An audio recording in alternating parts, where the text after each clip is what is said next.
Renúncia. Renunciar à vida, por quê? Ela é falha. Renunciar à morte, por quê? Ela é certa. Renunciar a tudo, por quê? Tudo é você. Em breve teremos um último encontro. Em breve receberei teus beijos quentes e molhados. Teus pensamentos envolveram todo o meu ser. Tenho receio, mas te direi adeus. E quando a sós sentir de ti saudade, pensarei firme, renunciei, perdi você. Eu posso acrescentar? Eu acho que a pessoa que ela mais amou na vida foi meu pai. Geralmente a gente ama os filhos, ela amou meu pai.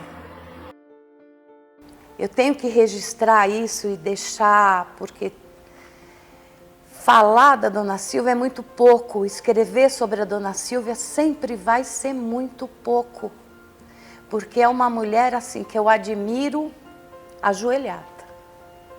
A importância dela na vila, eu acho até dar ênfase a esse documentário que vocês estão preparando, para que fique preservada mesmo a memória, porque a vila de Paranapiacaba, ela se confunde com a história da Dona Silvia, a história da Dona Silvia se confunde a vila. A minha bisavó era do povo da mata e casou com o meu bisavô, que era espanhol e que veio a trabalho. E a partir daí, a minha avó e as minhas tias, eles eram vizinhos lá na vila de Paranapiacaba. Ela foi esposa de um político, ela foi casada com o filho do dono da padaria, que abastecia toda a linha de cidades. Aonde passava o trem, as cidades eram abastecidas pelo pão da vila. E ela era a nora do dono.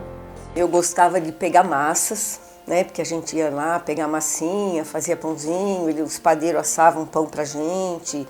A gente era criança, mas eles deixavam a gente entrar, brincar com farinha. Era um balcãozinho na própria casa, que tinha uma aberturinha lá e as pessoas iam buscar o pão ali.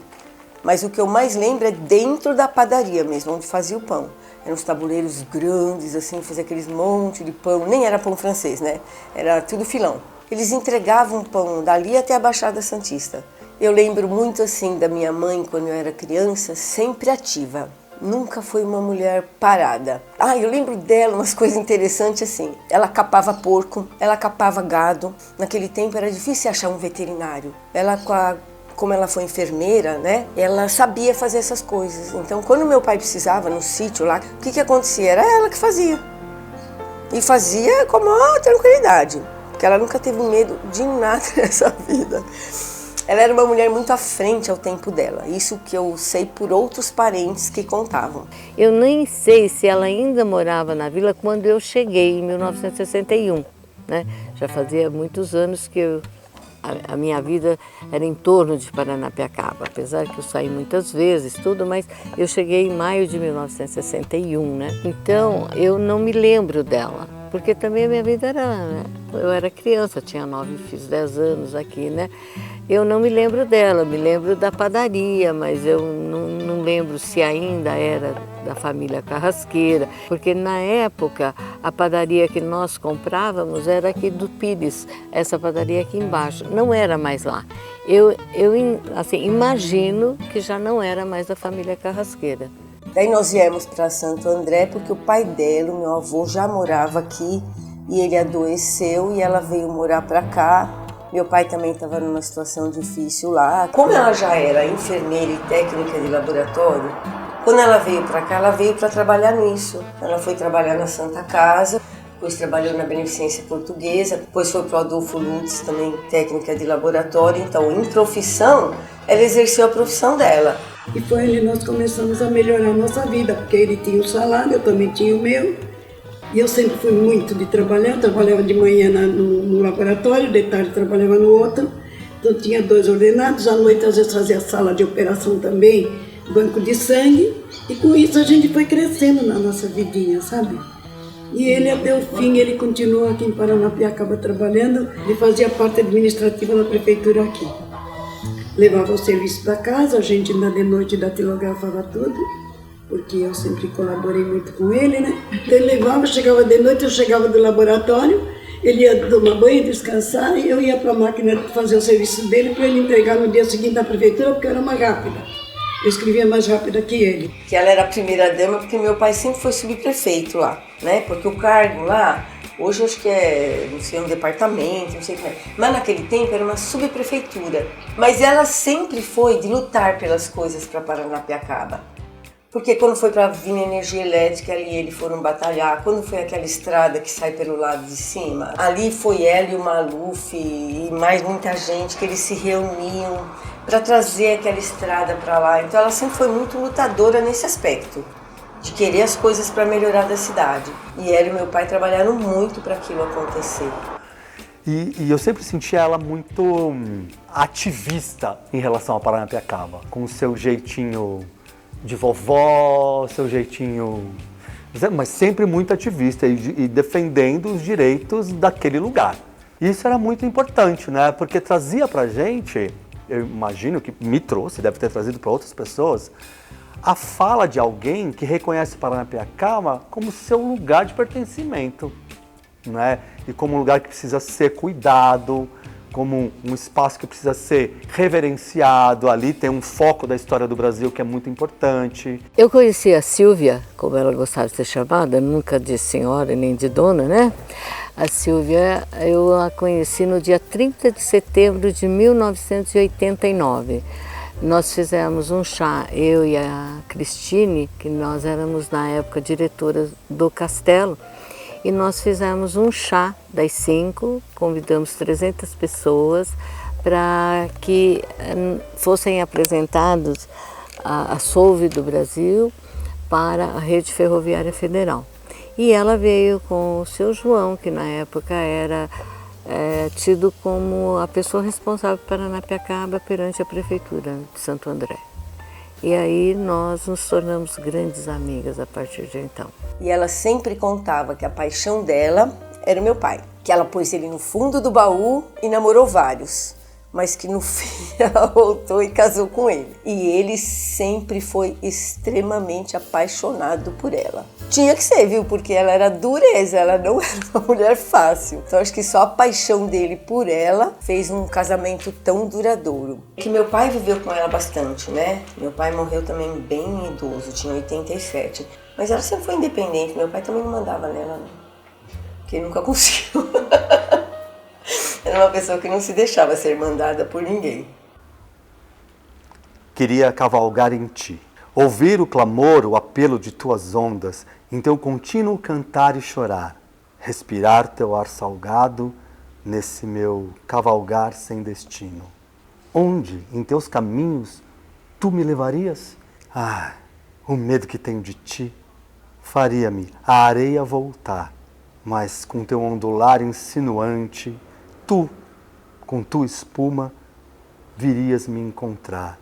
E eu continuaria a te contemplar, com os meus olhos em teu sal embebidos. Esqueço o desejo, volto à realidade. Quantas vezes deixo-me submergir em tuas lendas, em teus perigos. Sabes, tu me assusta tanto, que meu corpo transpira teu salgado líquido. Que vontade de estar sempre ao teu lado, dentro de ti. Mas de onde vem esse vínculo profundo? Será que são lembranças de outros mundos?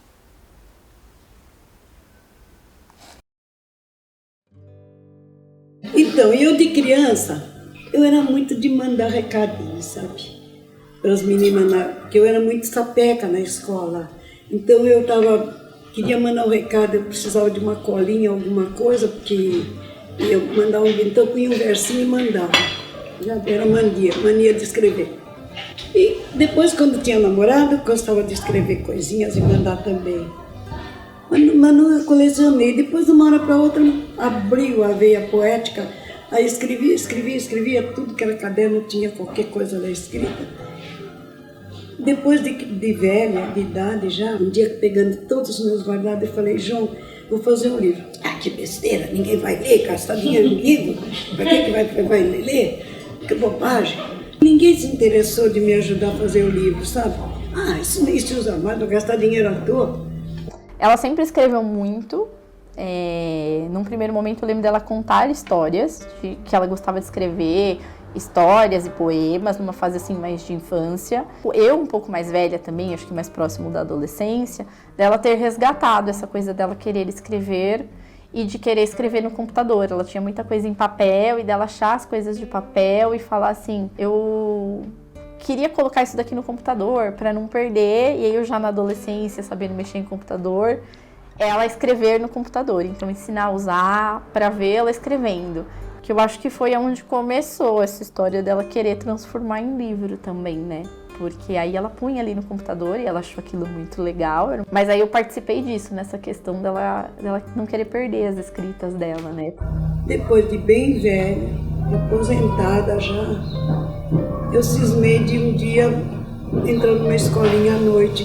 Reuni eu e uma amiga minha, fomos arranjar um professor e conversamos com o Dr. Wagner Calmon, que era um grande professor de gramática e, além disso, ele era um artista, era um poeta. Eu fui para a escola da terceira idade quando meu marido morreu. E nessa escola eu comecei a escrever para o jornal da faculdade. E tudo que eu escrevia, todo mundo elogiava. Eu escrevia e elogiava. Aí eles me convidaram a fazer um livro. Foi quando eu fiz o primeiro livro que está aqui, que é este livro aqui, Saudades de Amar. Olha aqui. Para os antigos, a lembrança de um tempo em que o amor era feito de suspiros e serenatas. Para os modernos, a descoberta de uma maneira desconhecida de vivenciar o amor. Mas me lembro muito bem quando ela nos procurou para lançar o primeiro livro dela, o único, solo, né, que é Saudade de Amar, em 2002. Inclusive esse exemplar está autografado, deve ter a data, 16/5/2002. A partir daí ela virou uma frequentadora do Alfarrábio. Ela fez muitas amizades aqui e o que é mais interessante, nessa época ela certamente já teria mais de 70 anos, o que chamava atenção era o interesse permanente pelo que acontecia aqui. A dona Silvia Casqueira sempre foi uma personalidade muito presente na cena cultural de Santo André. Mas eu lembro em uma ocasião, ela foi numa apresentação minha, acho que foi no Espaço Alfarrábio, e depois do show ela foi conversar comigo e me presenteou com seu livro de poesias, Saudade de Amar, e a gente teve uma conversa agradabilíssima, e aquela pessoa bonita, elegante, simpática, inteligente, vivaz, me deixou encantado. E eu lembro também que depois em casa eu fui ler o livro e, puxa vida, versos fortes, versos picantes, eu pensei, Dona Silvia. A Dona Silvia era uma mulher arrojada, porque quem imaginaria uma mulher na década de 30 escrever poema erótico? Ela publica poemas assim, românticos, ok, mas todos com uma pegada a mais. Ela foi além. E você vai datar 38 um poema erótico em Santo André, na vila de Paranapiacaba? Uau! Dona Silvia tem que ser aplaudida. Mas ela realmente era uma pessoa interessada e curiosa, o que é raro em pessoas com mais de 70 anos. Além de escrever, ela tinha interesse pelo que os outros escreviam, o que também é raro. Às vezes a pessoa escreve lá uns textos e tal, mas não procura saber o que os mais jovens... Então, ela era contemporânea dos mais jovens. Eu não sei exatamente o ano, talvez há uns 20 anos, mais ou menos, 22 anos, por aí, quando eu fiz a remontagem do espetáculo Pessoa para o aniversário do Alfarrábio. E foi muito interessante porque a Dona Silvia foi assistir o espetáculo, né? Eles estavam lá para assistir o espetáculo, eu não a conhecia, e ela veio muito pertinho de mim, assim, depois que acabou, falando sobre o quanto ela tinha gostado daquele espetáculo, e porque ela gosta muito do Fernando Pessoa, eu fui descobrir, claro, né, nessa conversa, e desde então a Dona Silvia passou a acompanhar os meus trabalhos, tanto de teatro quanto de literatura, né? Ela tinha uma faculdade aberta da terceira idade. Uma das primeiras faculdades abertas da terceira idade que teve aqui no ABC. E eu fui chamado para dar aula de teatro lá. A Silvia era uma das alunas. Ela era, bom, primeiro assim, era uma pessoa com uma cultura imensa, muito segura de si, do que ela queria, do que ela gostava, mas também muito afetuosa, muito carinhosa e muito inteligente. E uma excelente atriz, muito boa atriz, muito boa atriz. Não tinha proposta que ela não topasse fazer, não fizesse, e era assim, ela era desse jeito. Assim, quando eu mais conversei com ela, que a gente trocou afinidades, foi quando a gente teve um projeto na Casa da Palavra, que durou 7 anos. Nós começamos, acho que em 2001, 2002, acho que foi 2000 mesmo. Foi 2000. E foi 2007. Até 2007. Nós tínhamos um evento que eu e a Ju organizávamos, que era o Ler e Falar Poesia, que era um espaço realmente para se ler poesia, né? Mas ela sempre presente, sabia do que acontecia. Tanto é que eu falei com muita gente hoje, apareceu lá garotos, né? Nery, Matheus Novaes, né? O próprio Eduardo Lacerda, que hoje é um grande editor, né? Era um garoto que começou a frequentar ali. E tudo isso era uma motivação. E ela percebia esse ambiente, né? de estímulo que a gente fazia. E nós tivemos assim um contato muito grande pela poesia mesmo, né? Pelas áreas. Eu estive no lançamento desse Olhares Narrativas, né? Que eu frequentava também o professor Wagner, que era um poeta muito amigo da gente.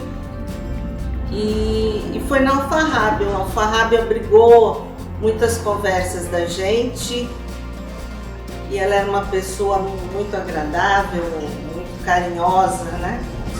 E também, depois, com o passar do tempo, nós ficamos amigas no Facebook e eu ficava encantada, porque ela curtia as coisas, mandava opiniões, era uma pessoa bem participativa nessa área também. Eu ficava encantada, porque eu acho que às vezes ela sabia até mais do que eu trabalhar no Facebook e trocávamos ideias, né? Me chamou a atenção a figura dela, pela história, que ela era uma mulher cheia de histórias, claro, que poderia ter ficado lá em Paranapiacaba, né? Mas ela nunca deixou de ser de Paranapiacaba, mas era uma pessoa do mundo, tinha uma cultura muito interessante. Cada dia é dia de sempre ir longe, deslizar pela vida, não sentir os anos que vão passando. Cada dia é dia de sempre apagar a saudade e até mesmo a vontade de estar a chorar. Cada dia é dia de sempre imaginar da semente a planta e de sempre viver com o coração, amando. Esta era a dona Silvia Carrasqueira.